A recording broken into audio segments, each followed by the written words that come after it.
Aqui estamos de novo, galera, beleza?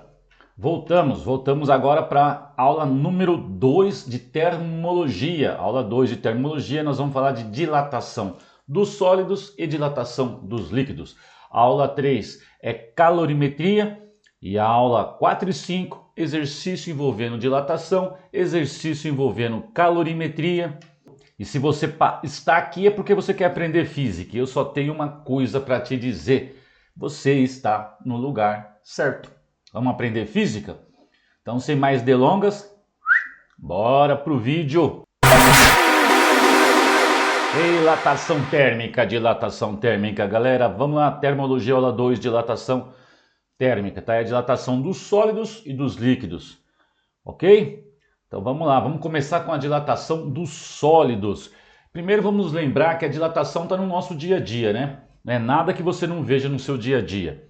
Você já deve ter visto um trilho de trem, por exemplo, que deixa-se um vão entre um trilho e outro, como você pode bem ver aqui. Deixa eu pegar um apontadorzinho que fica melhor, tá? Que é justamente prevendo dilatações, tá? Porque quando um corpo esquenta, dilata, esfria, contrai. Eu tenho que prever isso. Então, dilatação está no nosso dia a dia. A gente vê quando um copo trinca por causa da dilatação. Às vezes você sai de casa num dia, o portão durante o dia está abrindo e fechando normal, à tarde parece que está prendendo, porque é um dia de verão, esquentou, o portão dilatou. Azulejos que soltam da parede do lado onde bate sol. Olha aqui, se você não prevê o aquecimento e não tem para onde dilatar, ele pode entortar os trilhos. Então tá no nosso dia a dia. Tá? Se você pega um vidro como esse, com tampa de metal, e você quer soltar a tampa e não consegue, uma boa maneira de fazer isso, se você tiver na sua casa uma torneira de água quente, põe na torneira de água quente. Esquenta, o metal dilata e fica mais fácil de soltar. Professor, o vidro também não dilata? Sim, mas dilata menos do que a tampa de metal. Então ela fica solta. Basta esquentar ela na água quente da torneira. Beleza? Então tá no nosso dia a dia. Vou começar a dar exemplo aqui, a gente vai embora. Tem diversos exemplos sobre dilatação dos sólidos no nosso dia a dia. Tá? A pergunta é por que os corpos dilatam, né? Por que dilatam? Os corpos são feitos de moléculas e moléculas feitas de átomos e eles se ligam, né? Os átomos se ligam formando as moléculas e se organizam formando as redes cristalinas dos sólidos. Eu pus aqui alguns exemplos, é só para ilustrar, você não precisa disso para estudar a dilatação no nível ensino médio. Eu pus aqui átomos se organizando em alguns materiais de forma cúbica, né? E lá no centro um carinha lá, um átomo lá. Isso é chamado uma organização cúbica de face centrada, né? O ferro, o lítio, o sódio se organizam assim. E esses átomos estão em constante movimento. Existe uma força de ligação, né, entre essas moléculas, melhor dizendo, que as mantém juntas, né? A força de coesão molecular. Mas quando eu esquento o material, a rede cristalina vibra mais. Lembra que a temperatura está associada ao grau de agitação das partículas de um corpo? Então, se elas vibram mais, a força de coesão pode não aguentar e vai cedendo, e eles vão se afastando e o material dilata. Ao mesmo passo que ao esfriar, as moléculas vibram menos e a força de coesão entre as moléculas consegue trazê-las mais próximo e o material agora ocupa um volume menor. Então esquenta, dilata, esfria, contrai, tem a ver com o movimento molecular. Aqui tem outro arranjo, né? Que é um átomo em cada canto do meu cubo e em cada face. A gente diz que é a organização de cúbico de face centrada. O cobre se organiza assim, o ouro, a prata. Aqui é uma organização aqui que parece que é um hexágono, é hexagonal, né? Existem várias formas de organização. Aqui dessa maneira é o zinco, o magnésio, o berílio. Eu peguei isso só para ilustrar para vocês que os átomos, as moléculas se organizam formando a estrutura cristalina de um sólido desta maneira. E ao vibrar, eles se afastam e um corpo dilata. Ao aquecer, ele vibra mais e se afastam. Se esfria, vibra menos, a força de coesão molecular consegue aproximá-las e fica num tamanho menor, um volume menor. Vamos lá, né? E como é que a gente estuda isso? Vamos dividir a dilatação, talvez você já tenha visto no seu colégio, aí em 3 partes: dilatação linear, dilatação superficial e volumétrica. Mas vamos deixar bem claro aqui que a dilatação que existe é a volumétrica. Mas vamos lá, vamos começar com a linear. Dilatação linear. Começando com um exemplo. Imagine aí uma régua. Então eu tenho um comprimento aqui. Eu vou chamar isso de comprimento inicial. L para comprimento, esse zerinho para dizer que é o comprimento inicial. Ora, se eu aqueço esse material, o que você espera que aconteça? Se eu aquecer esse material, ele vai dilatar e vai ter um novo comprimento um pouco maior e eu vou chamar de L. Então L0 é o comprimento que eu tenho antes do aquecimento, L é o comprimento após o aquecimento. Aqui já dá para ver que o tamanho ficou pouquinho maior, né? Ficou um pouquinho maior. Esse pouquinho maior é o quanto dilatou. É a variação no comprimento do material, que a gente vai chamar de ΔL. O famoso delta, né, da variação. É a variação do comprimento. Aqui fica claro, espero que fique claro, que esse ΔL é a diferença entre esse L final e o L inicial. A diferença entre o L final e o L inicial é o ΔL final menos inicial. Eu quero estudar essa dilatação. Houve uma dilatação, vamos estudar. Então a gente sabe experimentalmente que essa dilatação, esse ΔL, ele é proporcional ao comprimento inicial. L0 é o comprimento inicial. Então ΔL é proporcional ao comprimento inicial. Eu vou dar um exemplo aqui um pouco esdrúxulo, mas interessante para a gente entender. Imagine que você tivesse 10 moléculas alinhadas. Ok? 10 moléculas alinhadas. E elas fossem se afastar por causa do aquecimento 1 milímetro uma da outra. Né? Algo absurdo que eu estou falando, mas só para te mostrar por que a variação no comprimento depende do comprimento inicial. Então eu tenho 10 moléculas e elas vão se afastar, aumentar a distância entre elas de 1 milímetro. Você concorda comigo se eu tivesse, ao invés de 10, eu tivesse 100 e elas aumentassem a distância entre elas de 1 milímetro, eu teria um aumento muito maior no final? Então é isso que nós estamos falando aqui. A variação do comprimento depende do comprimento inicial. Quanto maior é o comprimento de um material, quando eu aquecê-lo, maior vai ser a dilatação, tá? Vai ser o seu ΔL. Esse ΔL também, e faz todo sentido, ele é diretamente proporcional à variação de temperatura. Se você aquece alguma coisa em 2, 3 graus Celsius, tem uma dilatação. Se você aquece alguma coisa em 200 graus Celsius, supondo que não mudou o estado físico, você vai ter uma dilatação muito maior, correto? Faz sentido aí para você? Fechou? E acho que também você deve ter visto no slide anterior que eu mostrei que materiais diferentes se organizam molecularmente falando, né? Microscopicamente falando, eles se organizam diferentemente, essas moléculas. A força de coesão entre as moléculas são diferentes. Então, quando eu dou energia para ele, as moléculas vibram de maneira diferente e se afastam diferentemente. O que eu quero dizer é que a dilatação depende do material. Materiais diferentes aquecem diferentemente, de modo diferente. Ou seja, o ΔL é proporcional a um alfa, tá? Isso aqui é o símbolo de proporcional. ΔL é proporcional a alfa e esse alfa eu estou chamando de coeficiente de dilatação linear, que eu determino lá no laboratório, né? Eu pego o material, aqueço, meço lá a dilatação e vejo como ele está aquecendo. A gente vai ver já já. E eu chamo isso de coeficiente de dilatação linear. Então, se ΔL é proporcional a L inicial, ou seja, está na razão direta, ΔL é proporcional a Δθ, está na razão direta. Θ é temperatura para mim, tá? Pode usar T se você quiser. E ΔL está na razão direta do coeficiente de dilatação. Como é que ficaria a expressão? Obviamente, ΔL é igual a L0 vezes alfa vezes Δθ. Essa é a expressão que me dá aquele ΔL. Beleza? Vamos dar uma olhada melhor neste coeficiente de dilatação linear. Vamos dar uma olhadinha melhor nele.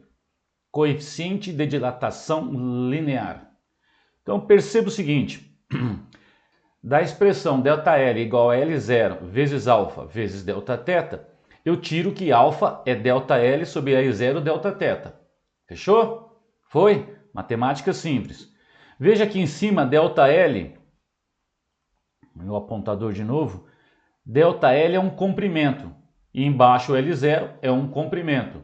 Cortando comprimento com comprimento que vai embora, então o meu coeficiente de dilatação linear está relacionado com o inverso da temperatura, porque a temperatura está no denominador. Então eu posso dizer que meu coeficiente de dilatação, a unidade dele, a dimensão dele, está ligada à dimensão de comprimento dividido por comprimento, né? Isso aqui é um comprimento, isso é um comprimento, corta, sobra só a dimensão de temperatura. Então eu posso dizer que meu coeficiente de dilatação tem uma unidade que é 1, né? Corta, né? Na verdade divide, vai dar 1 dividido pela unidade de temperatura que eu estiver usando. Pode ser graus Celsius, Fahrenheit, Kelvin, é mais comum a gente usar graus Celsius. Então esta é a unidade de coeficiente de dilatação. Essa unidade a gente diz que é por graus Celsius, ok? E a gente gosta de escrever ela, fica mais elegante, jogando esse grau Celsius lá para cima e trocando o expoente. Ao invés de 1, vira -1. Então você vai ver muitas vezes a unidade grau Celsius a -1, que é a unidade do coeficiente de dilatação. Foi? Então tá. Então bora. Ainda no coeficiente de dilatação linear.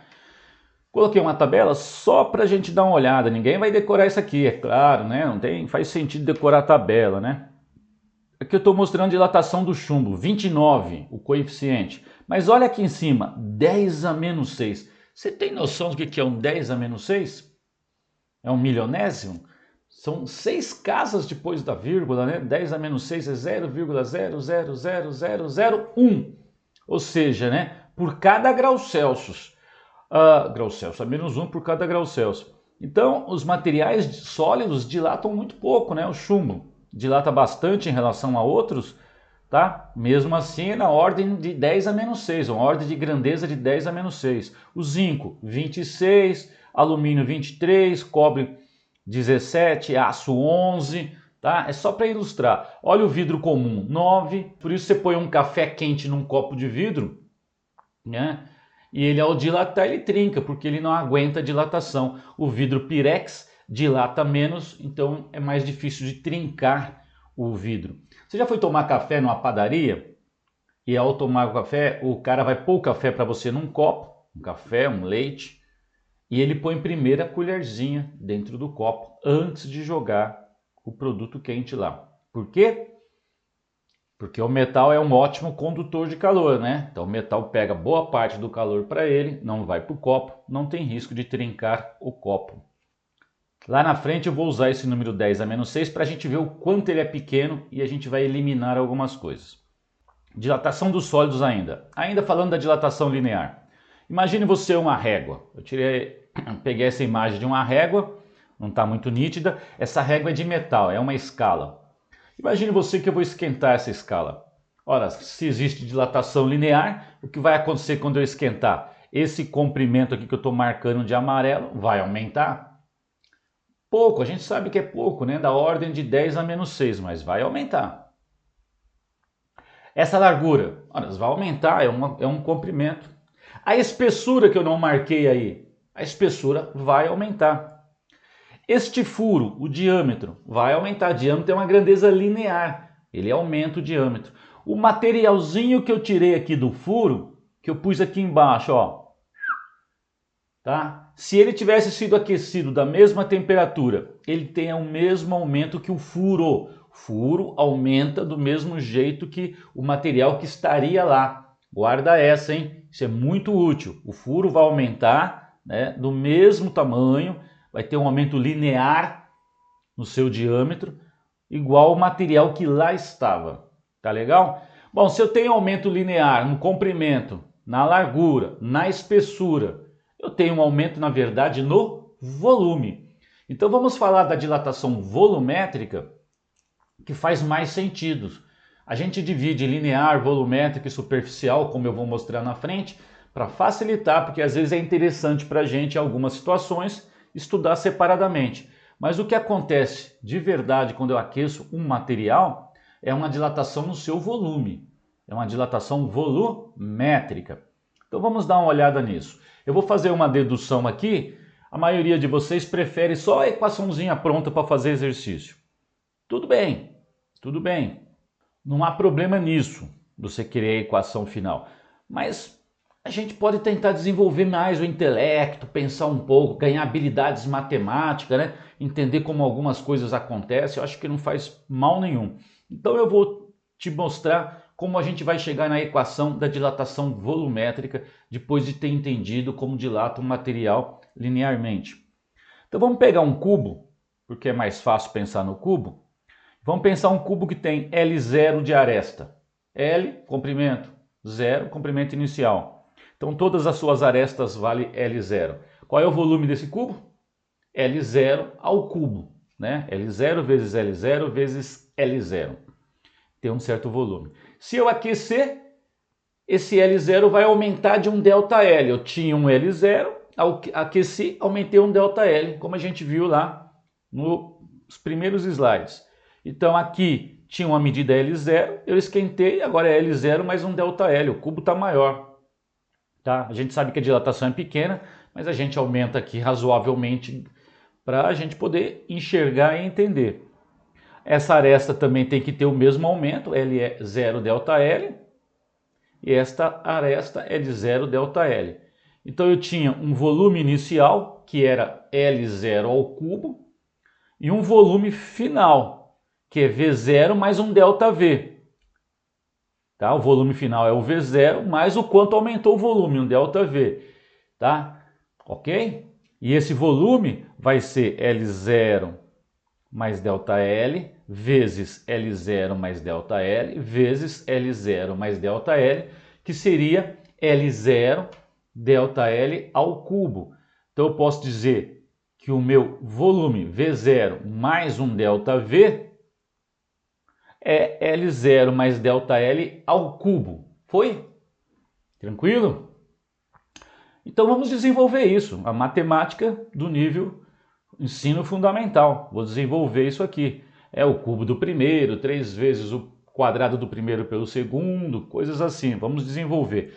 Mas para facilitar, se você não lembra a relação aqui do cubo, eu vou dividir isso aqui em L0 mais ΔL ao quadrado vezes L0 mais ΔL à primeira, que seria a mesma coisa.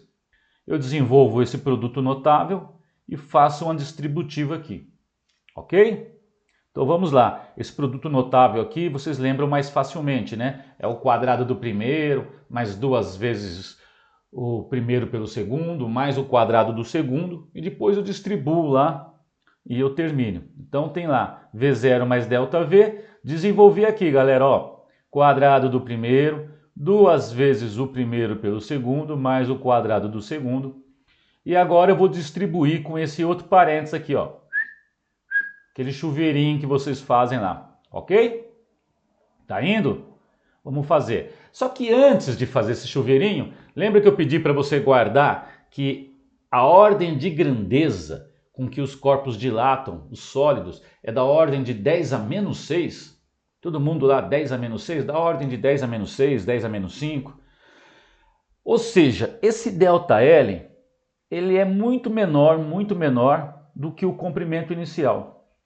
Então, se eu pegar um ΔL, que é 10 a menos 6, e elevar ao quadrado, quanto seria? 10 a menos 6 elevado ao quadrado é 10 a menos 12. É muito pequeno. Você tem noção do que é um 10 a menos 12? É muito pequeno. E se eu levar ao cubo, então? Nossa, vai dar 10 a menos 18. Isso para nós, no nosso dia a dia, equivale a zero, né? Equivale a zero. 10 a menos 12, 0,0000, 12 casas depois da vírgula aparece um número lá. Isso para nós é zero. Por que eu estou te dizendo isso? Porque na hora que eu for desenvolver essa distributiva, se me aparecer um ΔL ao quadrado, ΔL já é pequeno. Um ΔL ao quadrado eu vou chamar de zero e vou jogar fora. Tá? A física é a arte de medir e de saber aproximar. Então vamos lá desenvolver isso aqui. Vamos fazer distributiva. Olha o que o tio fez. Tá? Vamos lá. Esse L0 ao quadrado, quando eu multiplico por esse L0, eu tenho L0 ao cubo. Esse L0 ao quadrado multiplica por ΔL, L0 ao quadrado ΔL. Foi? Próximo. Tá? Aqui eu tenho um 2L0 ΔL vezes L0. Vai dar 2L0 ao quadrado ΔL. Agora, este cara, quando eu multiplicar por ΔL, vai aparecer um ΔL ao quadrado. Aquele 10 a menos 6 ao quadrado, que é 10 a menos 12, potência de potência, é muito pequeno. Então eu digo que esse cara vezes esse dá zero. Joguei fora. Esse ΔL ao quadrado já é muito pequeno. Ele vale zero para nós. Zero vezes qualquer coisa é zero. Joguei fora. O que sobrou é isso aqui. L0 ao cubo, L0 quadrado ΔL, 2L, 0 quadrado ΔL. A física é a arte de medir, galera. Veja que L0 ao cubo é o volume inicial. Vamos jogar fora lá. Aqui é o volume inicial. E aqui é o volume inicial, L0 ao cubo. E eu tenho uma expressão aqui, ΔV, sobrou quem? L0 quadrado mais 2L0 quadrado, né? L0 quadrado ΔL mais 2L0 ao quadrado ΔL são 3L0 quadrado ΔL. Ó, ficou legal. E esse ΔL? Acabamos de ver no slide anterior, né? Lá no anterior, esse ΔL era L0 alfa delta teta. Então tá aqui no 3L0 quadrado. Quem é o ΔL? É a variação no comprimento, L0 vezes alfa vezes um delta teta. Tá indo? Então tá. Olha só, L0 ao quadrado vezes L0 é L0 ao cubo. É o volume inicial. Aqui eu tenho um 3, um alfa e a variação de temperatura. Vamos arrumar isso. Ficou assim. ΔV é igual L0 quadrado L0, L0 ao cubo, que é o volume inicial. Esse 3 está aqui, o alfa está aqui e o delta teta. Eu vou batizar esse 3 alfa, já está terminado, você pode deixar assim. Essa é a equação para a dilatação volumétrica. Mas a gente costuma pegar esse 3 alfa, que eu estou falando de volume, tem 3 dimensões, e dar um nome para ele. Que nome eu dou para o 3 alfa? Eu chamo ele de gama, tá? E aí a gente escreve a equação mais simplificada. ΔV, que está aqui, é igual a V0 vezes 3 alfa, só que o meu 3 alfa eu chamei de gama, vezes delta teta. Essa é a equação da dilatação volumétrica. Eu não posso esquecer que meu gama tem um valor de 3 alfa, ou seja, o coeficiente de dilatação volumétrico é 3 vezes o coeficiente de dilatação linear. Faz sentido, né? Linear, uma dimensão, volume, 3 dimensões, faz todo sentido. Tá indo? Professor, não era só decorar as equações? Se você acha que é melhor para você desse jeito, tudo bem. Eu acho que ganhar um pouquinho de raciocínio, aprender a fazer as coisas, melhorar a matemática, a gente só tem a ganhar com isso, né? A gente só tem a ganhar com isso. Querer fazer as coisas de maneira muito... só decorar a equação e aplicar, a gente tem visto que isso não gera resultados muito bons, né? Bom, agora que eu já vi a dilatação linear e volumétrica, eu posso pensar na dilatação superficial, área, superfície, né? Então eu posso partir de um raciocínio muito parecido que você vai desenvolver. Eu vou deixar só a ideia aqui. Você vai pegar e desenvolver na sua casa. Eu posso pensar numa chapa, alguma coisa, que tem um comprimento inicial L0 aqui, um outro comprimento inicial L0. Então ele tem uma área, é um quadrado, L0 vezes L0, L0 ao quadrado, que é uma área que eu estou chamando de área inicial. E aí você aquece e esse cara aumenta de tamanho. Então agora eu tenho um lado que era L0 e dilatou ΔL, tá aqui. O outro lado L0 também dilatou ΔL. E eu tenho uma área final, que é a área inicial mais um ΔA, um aumento na área, tá? Que é igual a L0 mais ΔL, L0 mais ΔL multiplicado, ou seja, L0 mais ΔL ao quadrado. E aí você vai copiar não, vai seguir o processo que eu fiz no item anterior, no slide anterior para o volume, e você vai provar você mesmo que vai cair nesse resultado. Olha só, a variação na área é a área inicial, o beta vai ser 2 alfa né, semelhante ao que aconteceu anteriormente. O gama era 3α, o beta é 2α, e essa é a expressão que me permite calcular o aumento de área quando um corpo é aquecido. Tá legal? É isso? Foi? Então esse aqui eu não desenvolvi. O raciocínio é o mesmo. Desenvolve, ganha habilidade matemática, raciocínio. Isso é muito importante. Para de ter uma visão utilitarista. Eu vou utilizar isso para quê? Quando você menos espera, aquilo que você acha que você não queria utilizar, você utilizou, te fez você olhar para o mundo de maneira diferente e pensar de maneira diferente. Vai por mim. Então, dilatação dos líquidos agora para a gente encerrar e depois eu mostro um resumo. No caso dos líquidos, gente, tá? A dilatação não faz sentido em falar que um líquido dilatou linearmente, que aumentou a área de um líquido. Nada disso, né? A gente pensa em líquido, dilatação volumétrica. Então vamos, só que quando eu falo de líquido, temos aqui um probleminha, é que o líquido geralmente está contido em um recipiente. E quando a gente vai esquentar, aquecer um líquido, a gente aquece também o recipiente. Então o recipiente dilata e ele pode esconder um pouco a dilatação que aconteceu do líquido, porque o recipiente também aumentou, tá? Mas para o líquido eu vou usar essa expressão. A variação de volume de um líquido é aquela que a gente já viu. Volume inicial, coeficiente de dilatação, Δθ. Como ele vai dentro do recipiente, eu tenho que ter um certo cuidado. Que cuidado, professor? Aqui está o recipiente. Vamos colocar um líquido nesse recipiente. Vamos encher lá, tá? Estamos enchendo lá um recipiente com líquido. Vamos encher até a boca. Pronto, temos o recipiente completamente cheio. E a gente vai aquecer ele. Inicialmente eu tenho um volume inicial.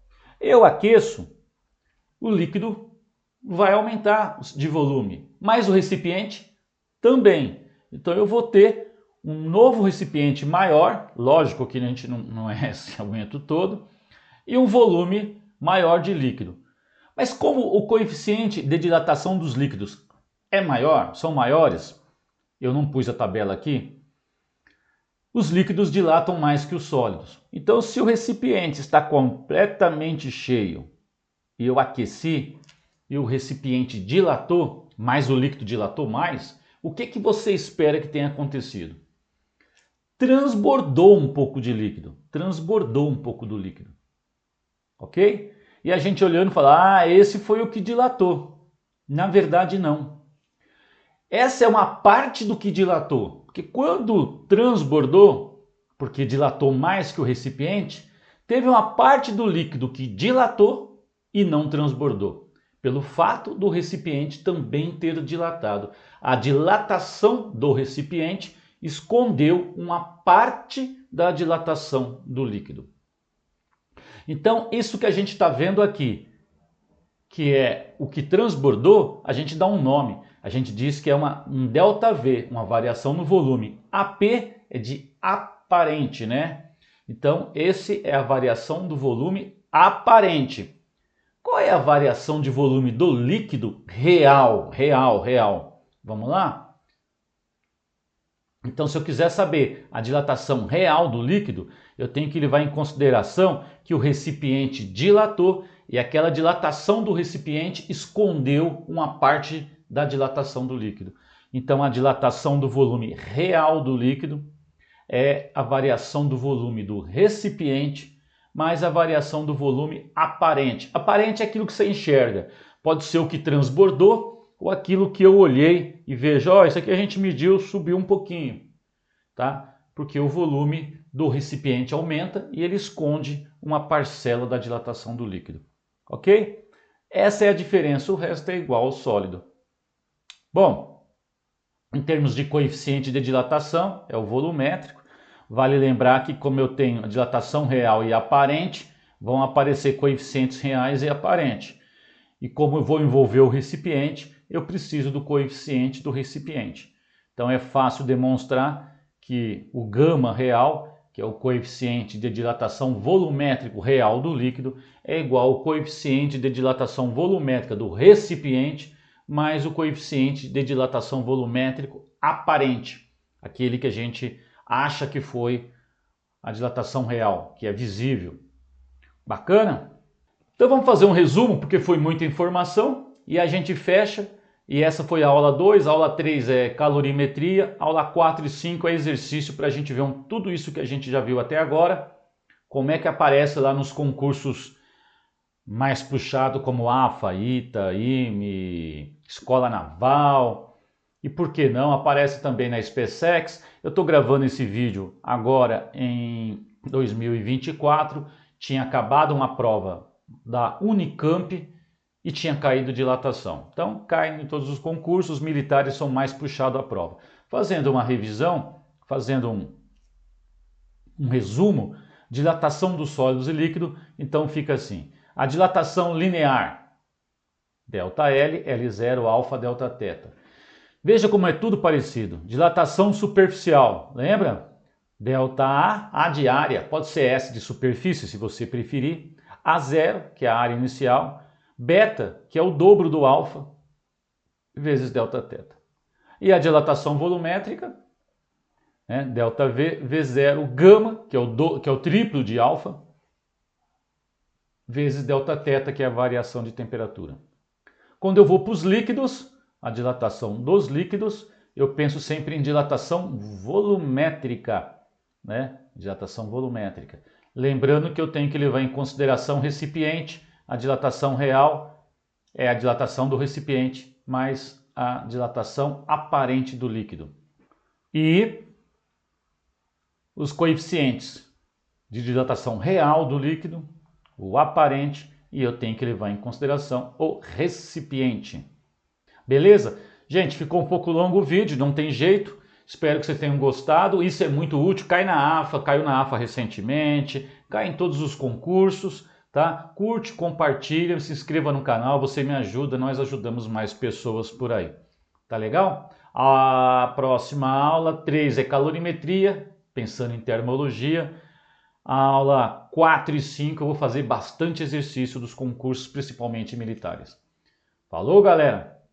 É isso, a lição já sabemos de cor, só nos resta aprender. Beto Guedes.